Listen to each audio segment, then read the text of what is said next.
Então, essa mesa, composta pela Vera, vocês se apresentam, senta, depois vocês se apresentam, porque eu passei, quem ia apresentar essa mesa não chegou, chegou agora, é você que vai apresentar a mesa, então acabou de chegar. Desculpa, gente. Nós estamos organizando aqui a nossa mesa. Soraya, você só tem... Não, tá aqui, né? São as pessoas que estão aqui. Desculpa que foi meio na corrida, agora porque a pessoa que viria acabou que não pôde vir. Só um minuto, por favor.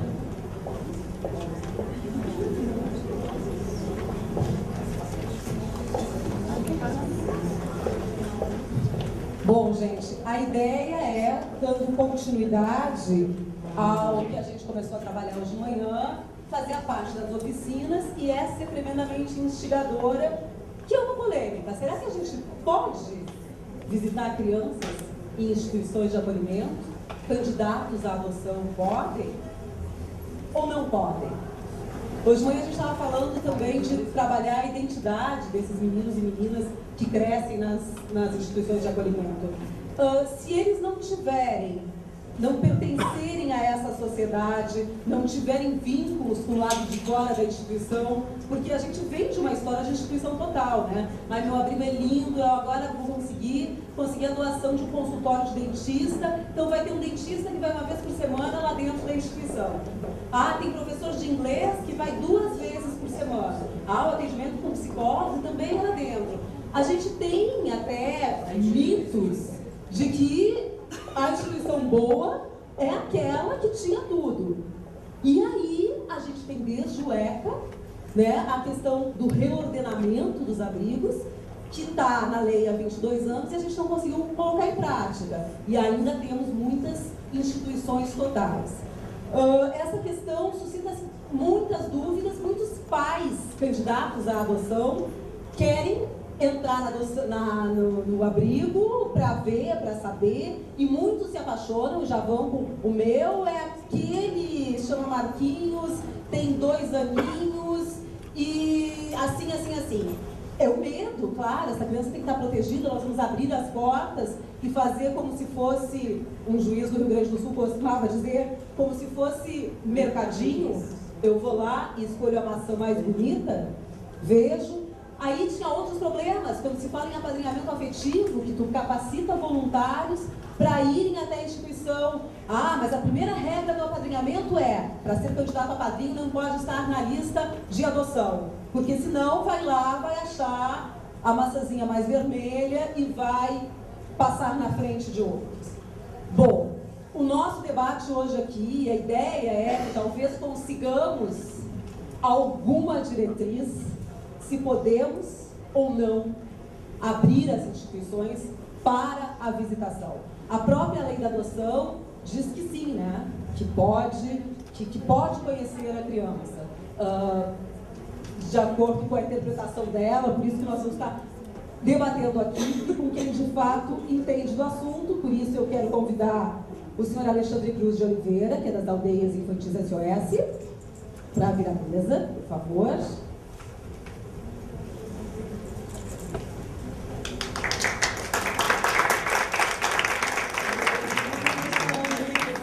Alexandre deve ter uma longa história para nos contar, porque as aldeias são das mais antigas instituições que temos no país, não é? E passam do mundo, e muitas delas já estão com as casas nas comunidades, né? Estão fazendo um trabalho de reordenamento, deixando as crianças mais próximas, mas durante muito tempo foi instituição total, não é, Alexandre? Bom, daqui a pouco ele conta pra gente. Vamos chamar a Fabiana de Assis Pinheiro, que é promotora de justiça, de defesa da infância e da juventude. Bom dia, doutora... Não, boa tarde, né, doutora Fabiana? Seja bem-vinda. Tudo bem? A gente nem fez formalidades, porque foi... Agora, a nossa amiga, parceira, companheira do movimento, Vera Lúcia Alves Cardoso, do Grupo de Estudo e Apoio à Adoção de Goiânia, que há muito trabalha nessa área e milita. Seja bem-vinda. ainda não tinha de pertinho. E a Cláudia Vilhena, que é da instituição de acolhimento Nosso Lar, uma instituição aqui do Distrito Federal que acolhe crianças e adolescentes em situação de risco. Seja bem-vinda, Carla. Cláudia. Qual é a ideia, gente? A ideia é que nós saiamos daqui mais convencidos e mais fortalecidos. Então, a proposta que eu tenho para fazer à mesa é que, num primeiro momento, cada um se coloque do seu lugar de fala, enquanto instituição de acolhimento, enquanto Ministério Público, enquanto grupo de apoio à adoção, em relação a essa pergunta, a visitação em serviços de acolhimento. Afinal de contas, qual o melhor interesse da criança? Ser conhecida ou não ser conhecida, ser visitada ou não ser visitada. Enfim, por ordem de chamada, passar para o Alexandre, que começa o nosso debate. A gente vai fazer uma rodada, vai fazer perguntas e depois também a gente quer muito a interação de vocês que estão aqui para fazer essa troca, tá?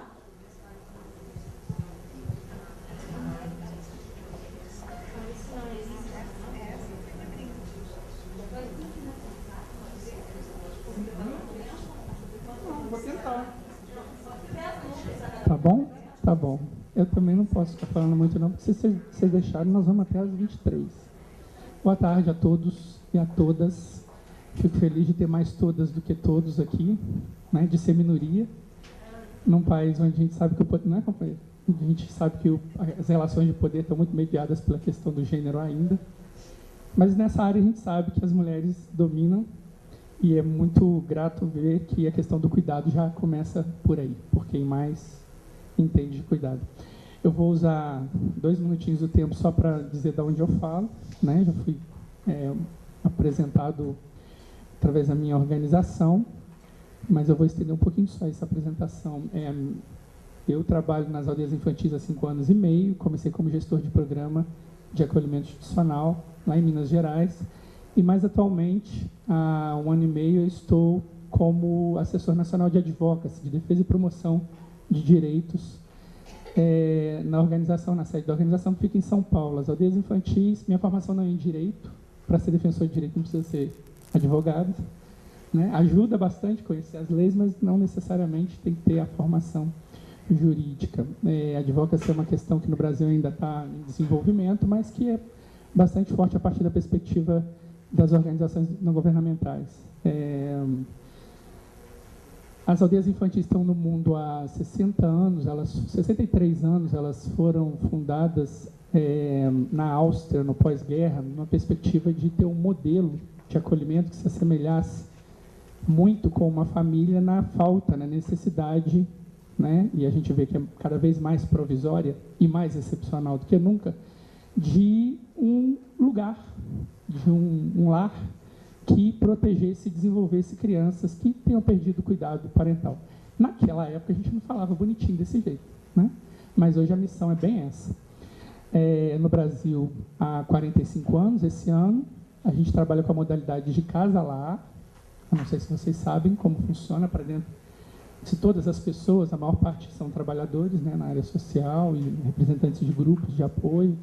Normalmente eu costumo fazer essas oportunidades que tem para falar para as pessoas uma pequena enquete para eu medir para que público eu estou falando, mas a gente conhece o público do ENAPA, né? Todos têm conhecimento da política.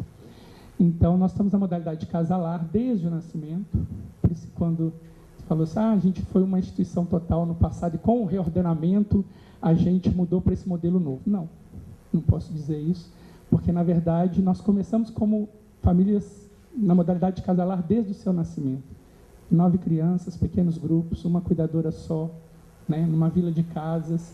E essa vila, sim, talvez se assemelhe bastante ao contexto institucional, dependendo do que queiramos dizer ou chamar institucional. E, aos poucos, agora a gente vem, mas não pelo reordenamento, que ele também não prevê isso, abrindo mais os programas, e bem antes de 2009, bem antes da 1210, para que eles estejam cada vez mais incluídos na comunidade. Não significa em qualquer comunidade, mas antes e especialmente nas comunidades de onde vêm as crianças. Queremos fortalecer as famílias e as comunidades lá no seu território. Então, basicamente é isso. nos esforçamos constantemente para fazer esse diálogo com toda a sociedade, e é uma grata satisfação poder perceber que eu só participo, é a segunda vez que eu participo do ENAP. Eu estive ainda em 2011 em Curitiba, né, e foi a primeira vez que eu tomei contato, conheci as pessoas e a luta, né, dos grupos de apoio e da ANGAAD nesse fortalecimento da rede de vocês, e achei fantástico.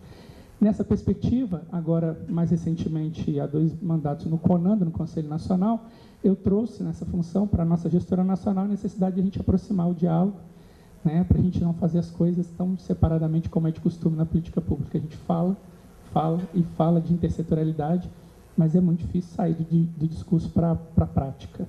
Então, acho que esse é um marco, não só para os ENAPAs, mas também para a política pública de convivência familiar e comunitária, que, ora, é uma notícia que não é muito agradável, está meio estacionada. Nós temos aí plano nacional, nós temos orientações técnicas, mas a política mesmo, se a gente for pensar na sua concretude, efetividade, ela está só nas discussões dos nossos meios, que eu quero dizer com isso, nesses meios que trabalham com defesa e promoção de direitos. O grande público, a sociedade como um todo, ainda não, né, recebeu o impacto dessa necessidade de mudança. Bom, dito isso, e eu espero que eu tenha gastado menos de 10 minutos.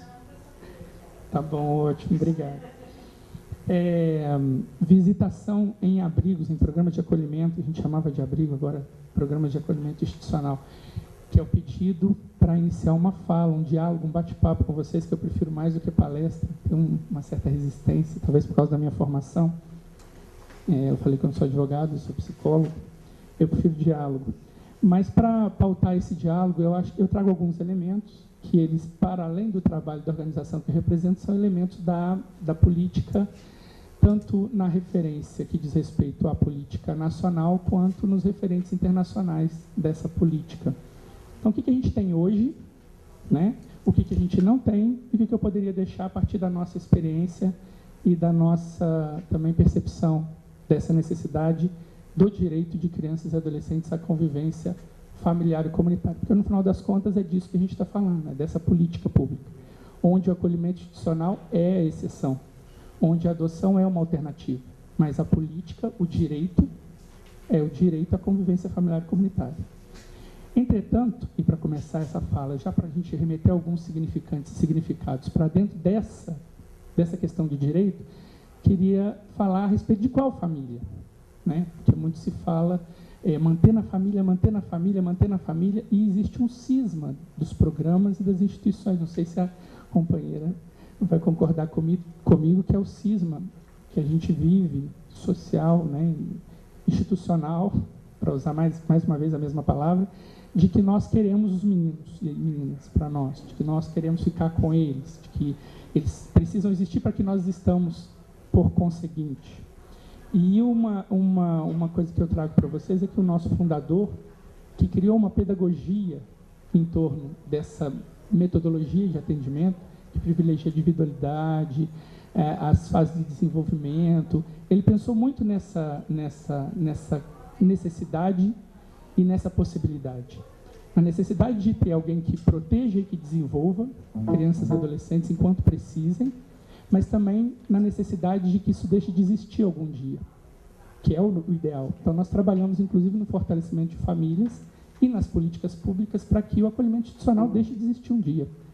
Esse é o nosso sonho.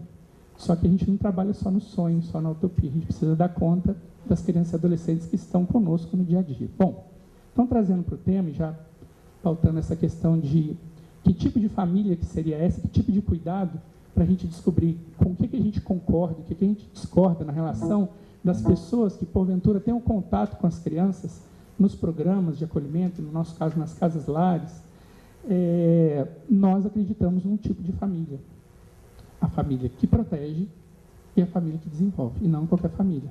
E trabalhamos para fazer isso enquanto as crianças estão conosco, privadas do convívio familiar, família de origem, família extensa, uma família substituta, né, uma família por adoção, e depois também apoiando essas famílias quaisquer que sejam, se precisem de nós ou, e às vezes, muitas das vezes, não precisam mais. Bom, então, baseado nisso, voltando para a questão de, já que eu falei, da perspectiva da organização, de que tipo de família, falar que, né, retomando, dentro do Estatuto da Criança e Adolescente está claro, alguns indicativos estão postos para nós a respeito de quais são as necessidades a partir do momento que os juizados da infância e da juventude institui a medida de acolhimento.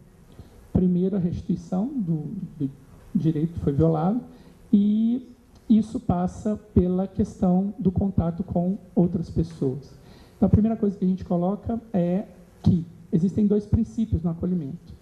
Um princípio é o princípio da necessidade, que no Estatuto, esse princípio está previsto na Convenção, nas diretrizes internacionais para cuidado alternativo da ONU, é o que dá, inclusive, base para a reformulação do ECA no capítulo da Convivência Familiar e Comunitária, e é o princípio que diz no ECA da excepcionalidade, ou seja, meninos e meninas só vão sair da sua família de origem se não tiver nenhuma outra alternativa. Já vimos isso hoje, ontem, né?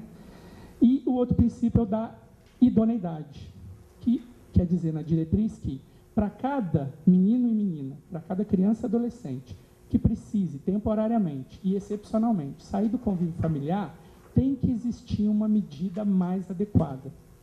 Essa medida, se exista na rede de serviços públicos, ou se vai ser encontrada uma alternativa junto a famílias que se cadastram, por exemplo, em programas que já existem de família acolhedora, que não é institucional, ela tem que ser a mais adequada para aquele menino, para aquela menina. Dito isso, o convívio nessas alternativas, à medida que o menino, a menina, a criança ou adolescente está sofrendo no momento, ele está exposto a uma necessidade, a necessidade de conviver com outras pessoas que não sejam aquelas daquele ambiente, né? Então, embora o pedido é para a gente discorrer um pouquinho sobre a perspectiva dos candidatos à adoção, eu queria abrir um pouco o leque e falar que nós trabalhamos, inclusive, com aquilo que no passado, a partir de uma ótica das instituições de acolhimento, das entidades de acolhimento, que eram muito fechadas realmente, que não admitiu, inclusive, a participação na vida das crianças e adolescentes das suas próprias famílias de origem, essa perspectiva mudou com o reordenamento. E mais do que nunca nós temos que buscar. Então, como se faz a busca dessa família para participar na visitação? Então, dividir as 2 possibilidades, como bem o disse o doutor Nicolau, né, responsável pelo Conselho Nacional, o representante do Conselho Nacional de Justiça e responsável pelo Cadastro Nacional. Temos que separar o joio do trigo. Existem crianças que estão lá e que estão sendo preparadas para a reintegração familiar. Então, nós trabalhamos com a visitação dessas famílias em 2 perspectivas. As famílias têm que ter acesso à vida do menino, se não haja nenhum impedimento judicial ou que prejudique seu desenvolvimento, a sua proteção, lá no programa, lá nas casas-lares. E a criança, o adolescente, quando preparado, e no processo gradativo de reintegração, também precisa ir de volta a essa família e a essa comunidade e voltar para o seu território. Então, nós trabalhamos nesses 2 viés. Esse é um primeiro aspecto. No segundo aspecto, as outras pessoas que entram em contato com essas crianças e adolescentes a partir do momento que não temos mais programas tão cerrados, tão fechados, em que lá dentro não está o serviço público, em que lá dentro não está sequer o serviço privado que substitui o serviço público, por exemplo, de saúde, odontologia, saúde preventiva, curativa, de média e alta complexidade, não interessa. A partir do momento que lá não estão mais as alternativas para a questão da escolarização, de uma educação integral, da esporte, cultura e lazer, de toda a questão do desenvolvimento da criança ligado aos direitos de ter o seu desenvolvimento mediado pelas questões de esporte, cultura e lazer. Isso tudo está fora do programa, porque o reordenamento também prevê isso. Algumas organizações já estão preparadas para isso, outras estão no processo. E na perspectiva, finalmente, depois de dito isso, percebemos que ali é uma casa e deve ser o lugar onde ele mora, onde ele vive. Se morará por 1 mês, 2 meses, 3 meses, 6 meses, ou 1 ano, não importa, mas que deve se aproximar ao máximo do lugar onde ele se sinta seguro e preparado para se desenvolver, depois que ele saia dali, baseado nos princípios que já dissemos, que é excepcional e que é provisório. E cada vez mais o deve ser mesmo. Mais cedo, ouvimos o promotor e o juiz